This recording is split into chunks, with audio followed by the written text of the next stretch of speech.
Bapak,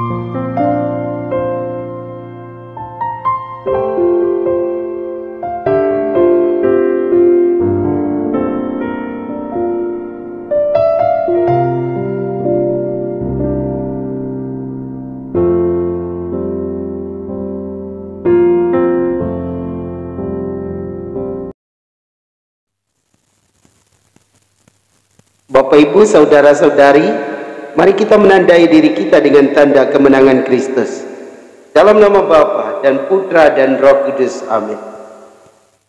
Firman Tuhan diambil dari Injil Markus bab 6 ayat 1 sampai 6.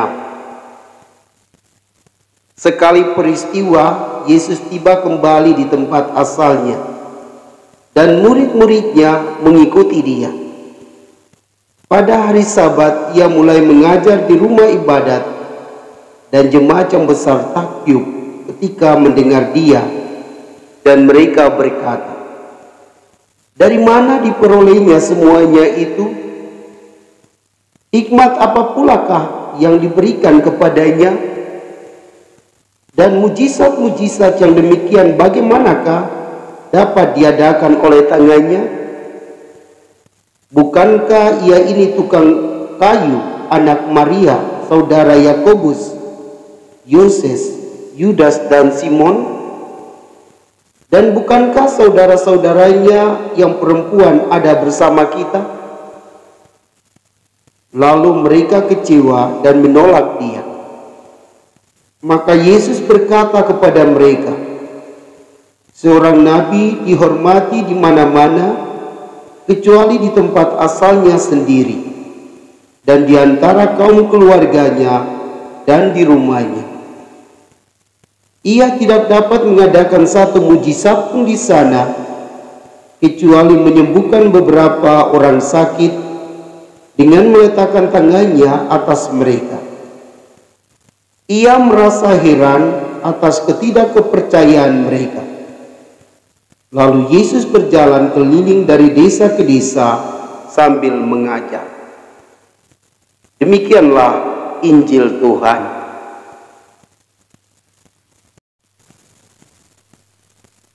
Shalom Bapak, Ibu, saudara dan saudariku yang Tuhan Yesus kasihi. Pada pekan biasa ke-14 ini, saya akan men-sharingkan pengalaman saya ketika saya ditolak oleh sesama. Di dalam kehidupan harian saya selalu mengajak orang-orang yang sudah saya kenal untuk mengikuti ibadah sabda atau perayaan Ekaristi atau persekutuan doa setiap hari Kamis. Dan pada saat saya mengajak mereka, biasanya banyak orang yang tidak mau menerima tawaran saya. Mereka katakan, kami sibuk sehingga kami tidak bisa mengikuti perayaan Ekaristi. Kami sibuk sehingga kami tidak bisa ikut ibadah sabda. Bahkan ada yang bilang, saya belum punya waktu untuk ikut persekutuan doa karismatik. Lalu saya tetap bersabar dengan orang-orang tadi. Beberapa bulan kemudian saya mengajak mereka lagi. Kemudian saya memasukkan nomor-nomor mereka di grup kami.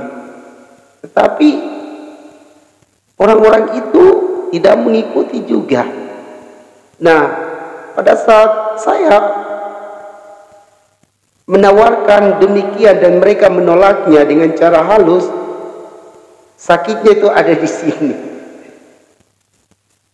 Itulah pengalaman pertama. Tetapi ada juga pengalaman-pengalaman lain. Pernah waktu saya di paroki, saya bersama beberapa orang pergi mengunjungi umat di stasi Santambol, dan sudah hampir sampai di kampung itu. Tetapi orang-orang itu juga rupa-rupanya tidak menerima untuk misa pada hari itu, sehingga akhirnya kami pulang saja. Atau Bapak Ibu punya pengalaman lain ketika ditolak, misalnya ketika melamar pekerjaan Bapak Ibu ditolak di sana, atau pada saat mau mencari kos, lalu pemilik kos katakan, maaf, kos kami sudah penuh. Atau pengalaman lain yang menunjukkan bahwa orang tidak menerima kita.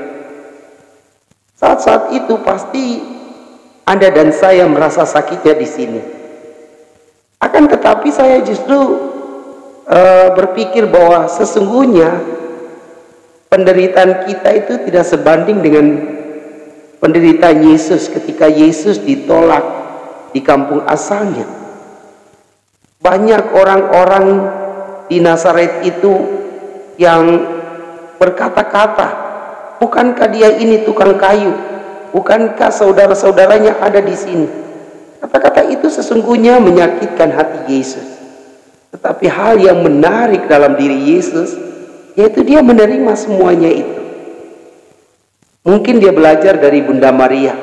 Ketika banyak masalah menimpa keluarga Bunda Maria itu menyimpan segala perkara di dalam hati, kemudian dia menyampaikannya kepada Allah Bapa di surga. Kemungkinan besar Yesus belajar dari mamanya, sehingga walaupun dia ditolak, dia tetap tenang dan dia tetap berbuat baik di kampung Nazaret itu. Dikatakan bahwa Yesus menyembuhkan beberapa orang sakit dengan meletakkan tangannya atas mereka, dan mereka sembuh dari sakit. Bapak Ibu saudara-saudari yang Tuhan Yesus kasih, ini sikap Yesus yang luar biasa. Dia ditolak tetapi dia tetap berbuat baik. Coba Anda melihat pengalamanmu. Apakah saat-saat Anda ditolak, Anda masih tetap berbuat baik kepada orang yang menolakmu? Rasanya sulit juga ya. Tapi sebagai pengikut Yesus, kita belajar seperti Yesus. Ketika Anda ditolak, Anda mesti tenang seperti Yesus. Atau ketika saya ditolak, saya belajar seperti Yesus, tenang menghadapinya dan tetap berbuat baik. Inilah hal yang luar biasa yang saya pelajari melalui bacaan Injil pada hari ini. Karena acap kali ketika orang menolak saya tidak akan berbuat baik lagi kepada mereka. Saya sulit sekali untuk bertemu dengan mereka atau untuk bergaul lagi dengan mereka. Maka melalui bacaan hari ini saya belajar dari Yesus untuk tetap berbuat baik walaupun ditolak oleh orang-orang yang mengenal saya, oleh orang-orang yang dekat dengan saya. Saya mau berbuat demikian karena saya adalah murid Yesus. Saya ada di dalam Yesus, sehingga saya mesti mengalami apa yang Yesus alami semasa hidupnya. Bapak Ibu saudara-saudari, semoga bacaan Injil hari ini membantu kita semua, Anda dan saya, untuk tetap berbuat baik walaupun kita ditolak oleh sesama. Karena Yesus telah mengajarkan kita dengan kata dan perbuatannya yang nyata yang kita baca dalam Injil pada hari ini. Semoga demikian. Marilah berdoa. Ya Tuhan, hamba bersyukur atas firman-Mu yang sangat menakjubkan ini. Engkau telah mengajarkan kami untuk selalu berbuat baik walaupun kami ditolak oleh sesama. Semoga dari hari ke hari kami mampu melaksanakan firman-Mu ini di dalam kehidupan kami sebagai tanda bahwa kami adalah murid-murid-Mu yang setia. Dan kami juga mohon berkat-Mu bagi orang-orang yang selalu berbuat jahat. Semoga Engkau mengampuni salah dan dosa mereka dan menobatkan mereka dengan cara-Mu sendiri, sehingga suatu saat mereka sadar akan perbuatannya, mengakui keberdosaan mereka, dan mau belajar seperti Yesus yang taat dan setia kepada kehendak Bapa. Ya Bapa, inilah doa kami yang kami naikkan ke hadirat-Mu dengan perantaran Kristus Tuhan kami. Amin. Semoga Bapak Ibu Saudara-saudari diberkati dan dibimbing oleh Allah yang Maha Kuasa, Bapa dan Putra dan Roh Kudus. Amin.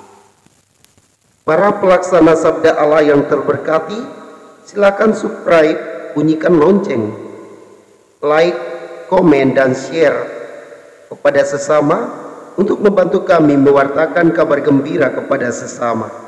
Terima kasih, Tuhan Yesus memberkati.